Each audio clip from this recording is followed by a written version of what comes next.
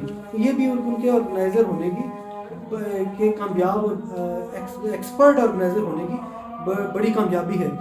Doctor شاہد اقبال کامران صاحب موجود تھے, مجھے اس لیے بھی یاد ہے کہ وہاں چونکہ بیرون ملک سے بھی ہمارے دوست موجود تھے, تو انگلش میری کچھ ٹھیک ہی ہے, تو جو اردو میں بولتے تھے میں اس کو ترجمہ کرتا رہتا تھا. تو بعد میں انہوں نے اس کی تعریف بھی کی کہ لگا ہے کہ وہ آپ ہی بول رہے تھے. بہرحال ہمارے ساتھ اب میں نے جیسے میں نے کہا کہ بہت سینئر علمی اور ربی شخصیت ہے, بہت محترم ڈاکٹر شاہد اقبال کامران صاحب, آپ اس سے بیٹھ کے یہ گفتگو کریں گے. آپ کیمرہ ان کے لیے سیٹ کر دیں. مجھے آپ کی ساری اچھی باتوں سے اتفاق ہے, سوائے اس کے کہ جو تواتر سے سینئر کہا جا رہا ہے اس پر میرے کچھ اگر ہمیں سکھایا گیا ہے کہ اعمال کا دار و مدار نیتوں پر ہوتا ہے, اگر آپ لوگوں کو میری نیت کا علم ہو تو آپ مجھے 16-17 سال کا لڑکا ہی کیا کچھ یہی رشتہ, یہی تعلق خوش گفتاری کا ہمارے دوست راحت سعید صاحب کے ساتھ تھا. بہت ساری باتیں ہوئی راحت سعید صاحب کے ساتھ کے بارے میں. میں جس طرح سے ان کی محبت کرنے کے اسلوب کو سمجھ سکا ہوں, یا بہت زیادہ اور بہت اچھا لکھنے والے بڑے کم گفتار اور کم گو لوگ ہوتے ہیں. یا تو آپ کے پاس کہنے کے لیے بہت کچھ ہو, یہ ایک بات ہے, یا آپ کے پاس کرنے کے لیے بہت کچھ ہو, یہ دوسری بات ہے. ہمارا جو معاشرہ ہے, پہلی بات میں ایک بھول گیا کہنے کے لیے کہ میں اٹھا اس لیے نہیں کہ یہ اسلام آباد ہے, کوئی اپنی جگہ نہیں چھوڑتا, میں کچھ ہوں. یہ جو تقسیم ہے کہنے اور کرنے میں, راحت سعید صاحب بہت میرے دوست نے وہ پوری ایک تاریخی تناظر دے دیا ترقی پسندوں کا, انجمن ترقی پسند مصنفین کا, کیمبرسٹ دوستوں کا. یہ قدیم کی بات ہے. میرا تعلق بنیادی طور پر فیصل آباد میں, فیصل آباد ایک پروگریسو سٹی ہے, تو وہاں کی بار میں ایک بہت بزرگ کمیونسٹوں کی گفتگو سن رہے تھے. وہ کہنے لگے بھائی بات سنیں, بہت ہو گیا, کہ کمیونسٹ بہت ہی برے لوگ ہوتے ہیں, بہت برے. تو وہ بزرگ تھے, خاموش ہو گئے. ایک نے ہمت کی, حضور آپ کیسے اتنے یقین سے کہہ رہے ہیں کہ کمیونسٹ بہت برے لوگ؟ کہتے میں خود رہا ہوں. میں خود رہا ہوں, مجھے پتہ ہے. ایسے ماحول میں, ایسے معاشرے میں جہاں رائے کی بنیاد عقیدے پر ہو, جہاں مسلمات طے شدہ ہو, جہاں تخلیقی سوچ, کریٹیویٹی, نئی بات ادا کرنا, نئی بات سیکھنا, انسانی فکر کا ارتقاء تسلیم کرنا اور عمل کی طرف جانا ایک طرح سے ممنوع ہو, جہاں زندہ لوگوں سے زیادہ طاقتور گزر چکے لوگ, مقابر میں مقیم لوگ زیادہ اہمیت رکھتے ہوں. تو ایسے معاشرے میں تحرک پیدا کرنے کے لیے, حرکت پیدا کرنے کے لیے میں نے اتنا منظم اور اتنا کارآمد دانشور نہیں دیکھا. میں آپ سب دانشور ہیں ماشاءاللہ, ہم باتیں آپ ہم سے بہت سن رہے ہیں. ہم زمین سے لے کے چاند تک ایک سیڑھی بنا دیں گے اور آپ کو تھوڑا سا چڑھا بھی دیں گے, لیکن کریں گے کچھ نہیں. ہماری تربیت اس طرح سے کی گئی ہے کہ ہم نے اپنی انگلیوں کو صرف انگشت نمائی کے لیے استعمال کرنا ہے. ہماری تربیت اس طرح سے کی گئی ہے کہ اگر ہمارا مخاطب ہمارے سامنے ہمارے ہی جیسا کوئی آدمی بہت خوش ہے,